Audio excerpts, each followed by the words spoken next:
Out of the four compounds, we are going to find out which is not a meso compound. ஒரு compound meso isomer இருக்கணும்னா அந்த compound actually optically inactive. This is why because they possess a plane of symmetry.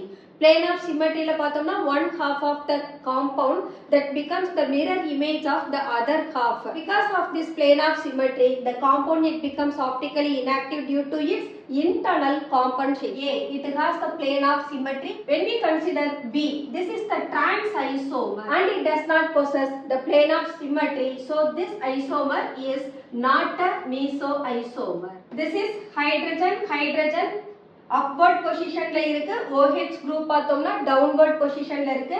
Once again this is the cis isomer possess a plane of symmetry. So out of the four structure B is not a meso isomer. இந்த video பிடிச்சிருந்தா like பண்ணுங்க, share பண்ணுங்க, comment பண்ணுங்க, subscribe பண்ணுங்க. Thank you.